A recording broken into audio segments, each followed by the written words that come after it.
Corramos con resistencia la carrera que tenemos por delante, mirando a Jesús, el fundador y perfeccionador de nuestra fe. De la misma forma como los crustáceos se adhieren a un barco, las tradiciones se habían adherido a la fe cristiana durante mucho más de 1000 años. Se necesitó la obra de un hombre como Martín Lutero para liberar a la Iglesia de la oscuridad. Lutero encontró la salvación leyendo el libro de Romanos en el Nuevo Testamento y usó su recién descubierta fe para cambiar el curso de la Iglesia hacia una comprensión bíblica de la salvación. Él redescubrió el significado de la gracia, la justificación y la fe. Desde la Iglesia Moody en Chicago, esto es Correr para Ganar con el Dr. Erwin Lutzer, cuya enseñanza clara nos ayudará a cruzar la línea de llegada. Hoy el pastor continúa con la serie titulada Rescatados, lo que Dios hizo para salvarnos. Ahora estamos en el libro de Romanos capítulo 3, versículo 9, escuchando un mensaje sobre cómo Martín Lutero fue rescatado de la desesperación. Dios realmente puede salvar a los grandes pecadores, para decirlo de alguna manera, a los criminales, si ellos transfieren su confianza a Jesucristo, porque no importa cuán grandes sean nuestros pecados, los méritos de Dios en Jesucristo están por encima de ese pecado. Así que escúchame cuidadosamente. Nadie que me esté escuchando hoy puede decirme, he pecado demasiado para que Dios me perdone. Yo diría, cree en sus promesas y ve por ellas, amigo mío, porque Jesús murió por unos pecadores bastante grandes. En resumen, en primer lugar, es un regalo gratuito. En segundo lugar, descubrimos en el texto de la Escritura que no solo es un regalo gratuito, sino que se da por igual a todos los que creen. Tú dices, bueno, ¿dónde está eso en la Biblia? Eso lo encuentras en el libro de Romanos capítulo 3. Es dada para todos los que creen. Y obviamente solo hay un tipo de justicia y es la de Dios, la cual es dada como un regalo. Es una clase de justicia que no puede ser mejorada, no se puede hacer mejor, y por lo tanto esta justicia es dada igualmente a todos aquellos que creen. Por lo tanto, tú conoces esa división entre los santos que tenían justicia y habían algunos que creían que los santos tenían más justicia de la que necesitaban para entrar en el cielo, y que tú realmente podías sacar algo de esa justicia de su tesoro de méritos, como mucha gente lo hacía en la época medieval. Todo eso tenía que dejarse de un lado porque la justicia de Dios es dada a todos los que creen. Por esa razón, una de las primeras doctrinas en las cuales Lutero dejó de creer fue en la del purgatorio, porque el purgatorio dice que muy pocas personas, ciertamente no personas como nosotros, morirían con suficiente justicia para entrar directamente en la presencia de Dios. Pero si la justicia de Dios es dada gratuitamente como un regalo a todos aquellos que creen, y si esa justicia es tan santa como lo es Dios mismo, si ese es el caso, por supuesto, entonces, cuando morimos, pasamos de esta vida a la siguiente sin tener que pasar por el purgatorio, por el hecho de que morimos tan justos como lo es Jesús, y cuando llegamos al cielo somos bienvenidos como si fuéramos Jesús, salvados total y completamente, solamente sobre la base de su mérito. Fíjate en algo, eso fue lo que llevó a lo que llamamos el sacerdocio del creyente. Y en Wittenberg hay dos iglesias. Está la famosa iglesia del castillo, la iglesia de la Reforma, pero también está la iglesia del pueblo llamado pueblo, porque la gente del pueblo iba allí, y fue allí, dentro de esa iglesia, donde el día de Navidad del año 1521 sucedió algo que no había sucedido durante siglos en las iglesias de Europa. Sucedieron dos cosas. En primer lugar, la liturgia se dijo en alemán. Fue la primera vez que toda una generación de alemanes escuchó las palabras: «Esta copa es el nuevo pacto en mi sangre. Haced esto cuantas veces la bebáis en memoria de mí». Esa fue la primera vez que escucharon esas palabras en alemán, el idioma que ellos podían entender.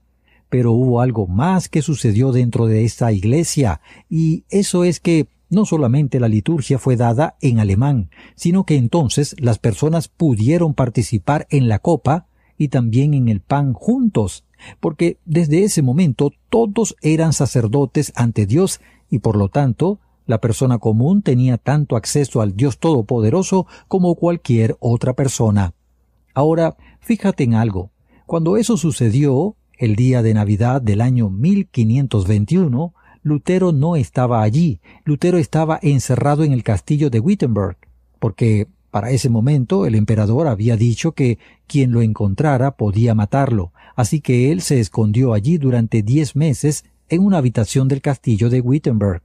Y fue allí donde Lutero tradujo, entre muchas otras cosas, él escribió todo tipo de libros, la Biblia traduciéndola del original al alemán. Tradujo todo el Nuevo Testamento en unas 20 semanas. ¿Puedes imaginar eso?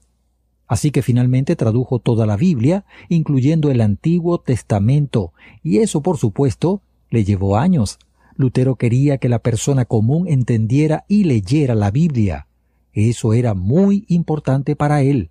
Por esa razón se escondió en esa habitación en particular, que fue el sitio donde comenzó su traducción. Él dijo que quería que Moisés hablara tan bien el alemán que los alemanes ni siquiera supieran que era judío. Lutero finalmente puso la Biblia en manos del pueblo alemán. Ahora, piensa en el impacto que eso causó y avancemos rápidamente. Siglos después, en Canadá, mis padres, que eran descendientes de alemanes, cuando éramos niños nos leían todas las escrituras antes de ir a trabajar o estudiar. Ellos nos leían de la Biblia alemana, y si abrías la Biblia alemana, como hacía yo cuando era niño, allí notarías la siguiente inscripción, basada en la traducción de Martín Lutero. Es imposible para nosotros exagerar demasiado y enfatizar demasiado el impacto que Lutero tuvo con tantos libros e himnos que escribió, así como con la traducción de la Biblia al alemán, la cual la gente finalmente pudo entender. Él dijo: «Quiero que la señora de limpieza pueda agarrar la Biblia y leerla». Ahora, hay algo más sobre la justicia de Dios, y es el hecho de que se nos da permanentemente. Es una aceptación permanente ante Dios. Ahora tengo una pregunta que les voy a hacer y quiero que respondan esto, porque para algunos de ustedes su salvación eterna podría depender de cómo respondan a la misma. Y la pregunta es simplemente esta: ¿cuándo se convirtió realmente Lutero naciendo de nuevo, tal como Jesús dijo que debemos hacer si pretendemos entrar en el reino de Dios? ¿Fue en su bautismo? No, el bautismo no lo hizo. Fue durante esos momentos de confesión, las horas y horas de confesión mientras trataba de destrozar su cerebro recordando cada pecado que había cometido. ¿Fue ese el momento en que Lutero se convirtió realmente? No, no te salvas al confesar tus pecados, porque si simplemente confiesas tus pecados sin entender el Evangelio, es algo que haces una vez y luego regresas a lo mismo una y otra vez.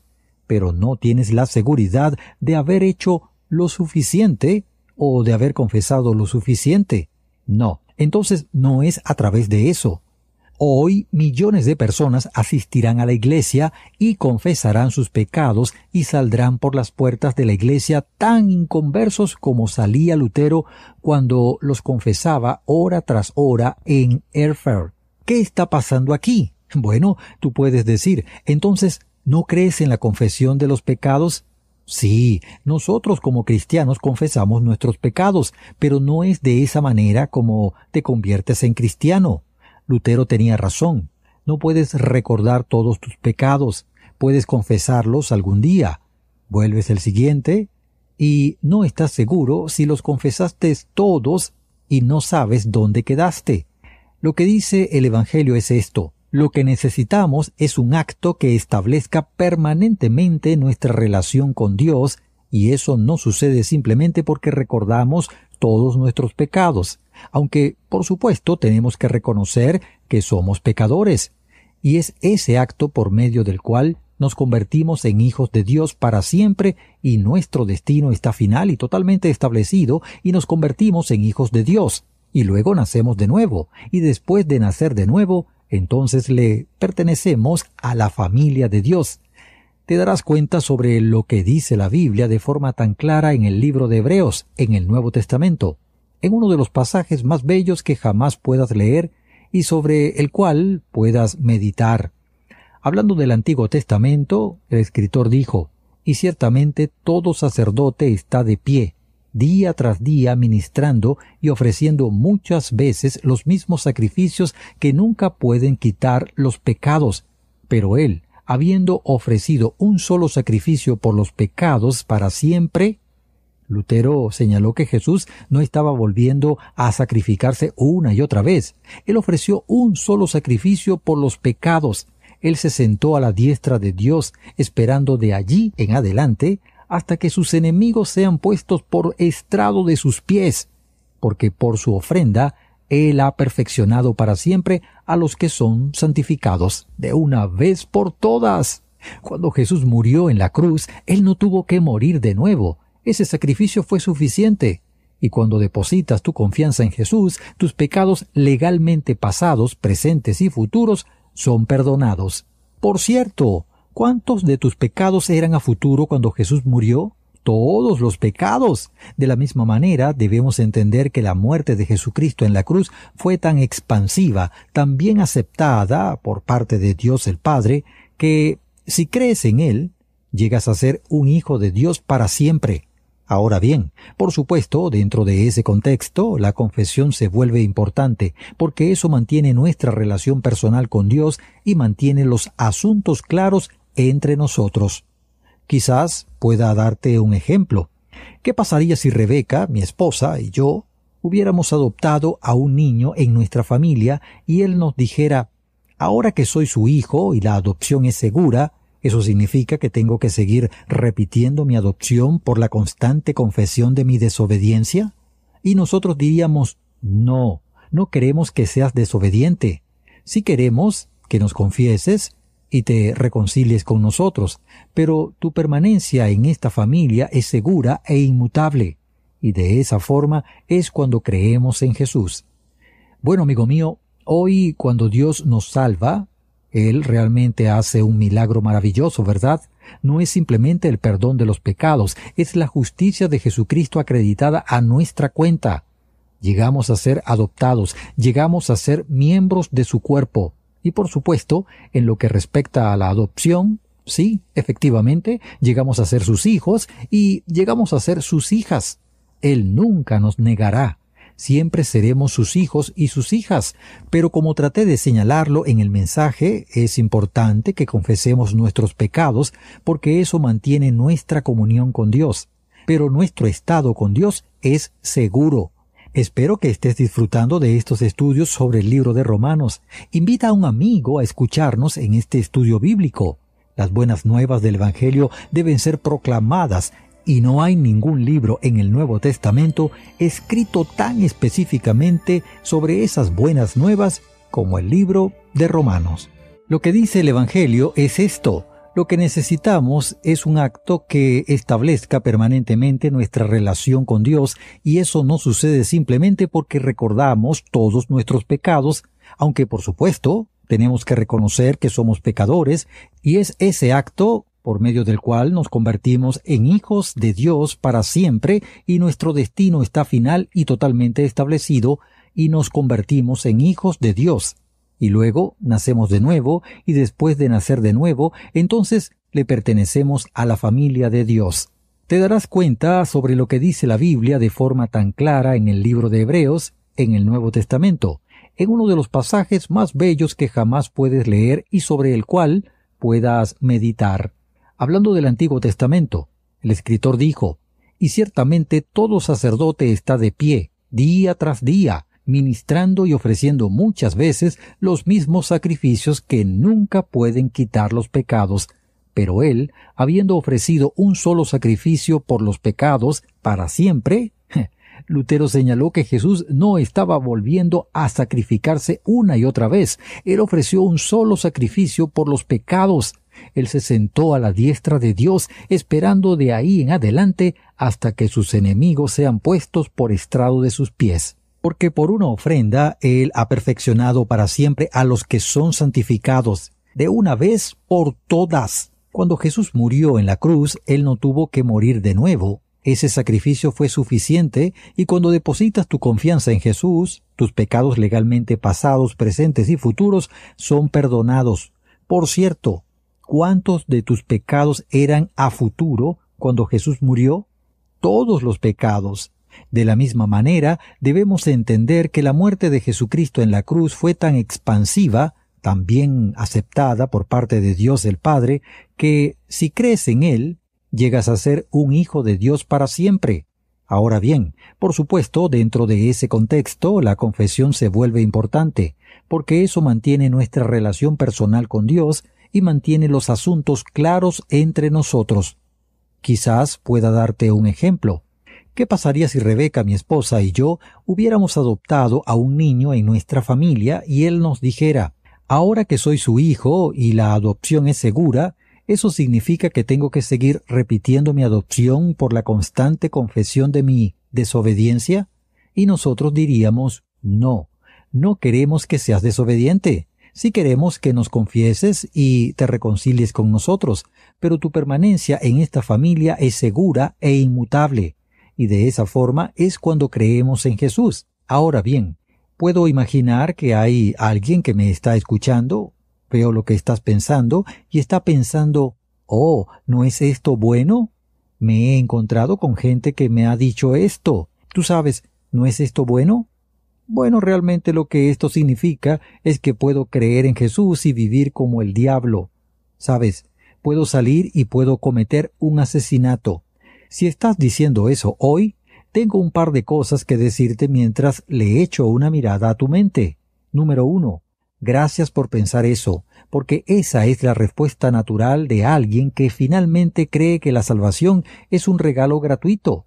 Pero número 2, también te diría que si piensas de esa manera, y casi puedo decirte con certeza que si estás pensando de esa manera, nunca has nacido de nuevo del Espíritu Santo, nunca has confiado en Cristo en la forma como lo he descrito. Sería algo así como si nuestro hijo, para volver a una analogía, a quien adoptamos, viniera y nos dijera, ahora que te pertenezco, puedo salir y asesinar a alguien y seguiré siendo tu hijo, ¿verdad? Oye, sí, entiendo lo que dices efectivamente. Tú entiendes que nuestra relación contigo es inmutable, pero ¿es esa la respuesta de alguien que ha sido bienvenido a una familia amado y redimido en la familia de Dios?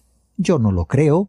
Entonces, cuando pienses en la gratitud del regalo, recuerda esto, que de hecho es gratuito para aquellos que confieren su confianza solo a Cristo, no a Cristo y mis sacramentos, no a Cristo y las oraciones, no a Cristo y las vigilias, no a Cristo y a todas esas buenas obras. Ellas fluyen. Las buenas obras fluyen de nuestra relación con Cristo, pero esto es ver el mérito de Jesús como algo completo y total. Es por esa razón que inclusive cantamos, no necesito otro argumento, no necesito otra súplica. Es suficiente que Jesús muriera y que muriera por mí. Esas son las buenas nuevas del Evangelio, y te animo hoy, si nunca has confiado en Él, o si crees que lo has hecho, pero realmente no lo has hecho, que te apresures a llegar a Él en fe. ¿Recuerdas que en el Antiguo Testamento hubo una plaga que Dios envió al pueblo, a los israelitas, debido a su desobediencia? La Biblia dice que había serpientes, sí, serpientes que venían al pueblo y mordían al pueblo, y muchas personas murieron. Entonces Moisés clamó a Dios y le dijo, Dios, ¿qué haré? Estas personas están muriendo. Y Dios dijo, esto es lo que quiero que hagas. Haz una serpiente abrasadora y ponla sobre un asta, y yo obraré para que ocurra un milagro, y cualquiera que fuere mordido, si mira a esa serpiente, lo sanaré y lo mantendré alejado de la plaga. Siglos después, Jesús estaba hablando con un hombre llamado Nicodemo que vino a él en la noche y le dijo, ¿no puede un hombre nacer siendo ya viejo? Y Jesús le respondió, el que no naciere de agua y del Espíritu no puede entrar en el reino de Dios. Y, por lo tanto, para poder expresar su punto de vista, Jesús dijo, Y como Moisés levantó la serpiente en el desierto, así es necesario que sea levantado el Hijo del Hombre para que todo aquel que cree tenga en él vida eterna. Todo lo que se requería de aquellas personas en el desierto era mirar con fe.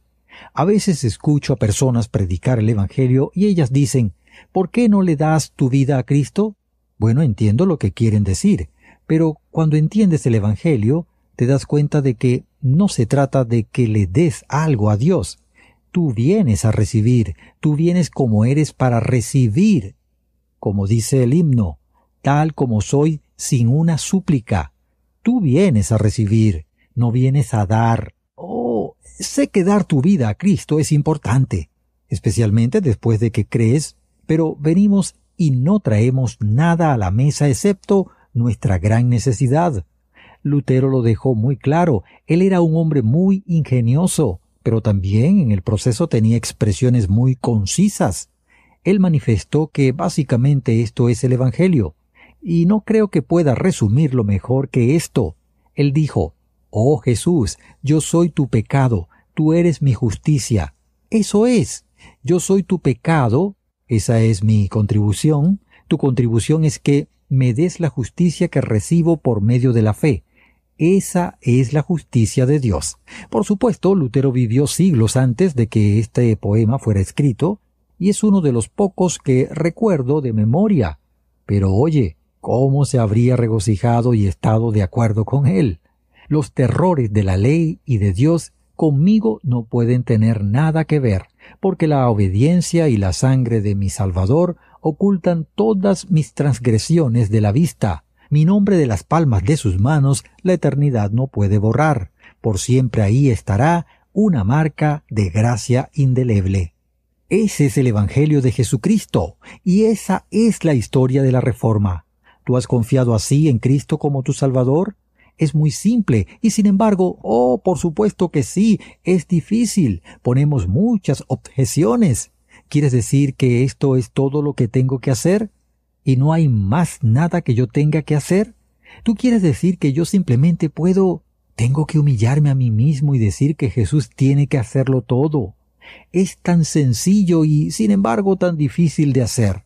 Pero hay algunos a quienes les estoy hablando y Dios está trabajando en tu corazón y demostrándote exactamente que esto es lo que debes hacer, porque la desesperación en tu corazón es una buena señal para demostrarte tu necesidad de un Salvador que cubra tus pecados, que te cambie por dentro y te haga miembro de la familia de Dios para siempre. ¿Me acompañarías mientras oramos? Padre, te agradecemos hoy por el regalo de la justicia a través de Jesucristo, y oramos por todos aquellos que realmente nunca han confiado en Él de esta manera. Ellos han confiado en Jesús, pero además han confiado en muchas otras cosas. Ayúdalos a ver que Cristo resucitó, se levantó y glorificado, murió por pecadores justamente como nosotros. Te damos gracias por el regalo de Dios. Y ahora, antes de terminar, tú que estás escuchando, ¿dónde estás en tu relación con Dios? Hay confusión dentro de ti. ¿Te das cuenta de que puede ser Dios que te está hablando y diciéndote que este es el momento de creer en Jesús, guiándote en el camino del reconocimiento de Lutero, de que el Evangelio es la respuesta y que Jesús es lo que tú estás buscando? Habla con Él justo en este momento. Dile que tú crees en Él. Padre, oramos para que tu Espíritu Santo, quien ha sido entregado a tu pueblo, que a través de tu palabra y a través del Evangelio pueda traer convicción y comprensión, que superes toda la resistencia que algunos puedan tener para ver la plenitud de la obra de Jesús en nuestro nombre. Y te damos las gracias porque por Él podemos cantar que todo está muy bien con nuestras almas. Pasamos de la desesperación al bienestar. En su nombre oramos. Amén. Este mundo tiene una gran necesidad. Solamente el Evangelio nos da esperanza. Invita a otros a escuchar Correr para Ganar. Es el momento en que puedes hacer preguntas al Pastor Luxor acerca de la Biblia o de la vida cristiana. Me gustaría saber por qué a tantos pastores y predicadores les gusta usar el término reverendo antes de su nombre. ¿Eso quiere decir que tienen más o mejor acceso a Dios? Bueno, Jorge, La respuesta a su pregunta es no. El hecho de que yo sea un reverendo no me da más acceso a Dios. Por lo tanto, en cierto sentido, es la forma que tiene la sociedad de reconocer que tenemos un llamado especial. Ahora bien, habiendo dicho esto, tengo que decirte que simplemente prefiero ser llamado Pastor Lutzer. Nunca me he llamado a mí mismo reverendo. Nunca pensé que otras personas me llamaran así. Si lo hacen, está bien. Pero al final del día, creo que uno de los sonidos más bellos es la palabra pastor. Gracias por hacer sus preguntas al Pastor Lutzer. Continúa escribiéndonos. Este fue el pastor concluyendo el mensaje Rescatado de la Desesperación, el 7º de la serie titulada Rescatados, lo que Dios hizo para salvarnos, tomada del libro de Romanos. Poner la fe en el lugar equivocado es peor que no tener fe en absoluto, porque crea una falsa confianza. Sintonízanos la próxima vez en Correr para Ganar, cuando pasaremos al capítulo 4 del libro de Romanos con el fin de comenzar un mensaje sobre ser rescatados de la fe equivocada. Correr para Ganar es un ministerio para ayudarte a encontrar y a seguir el plan de Dios para la carrera de tu vida. Te presentamos la enseñanza bíblica para que puedas conocer a Jesús y seguirlo en cada paso del camino. Búscanos en Facebook y en Twitter. Correr para Ganar. Repito, Correr para Ganar. O escribe a correr@transmundial.org. El número telefónico en los Estados Unidos es 1-919-460-3743. 1-919-460-3743. Esto es Correr para Ganar, un ministerio de la Iglesia Moody.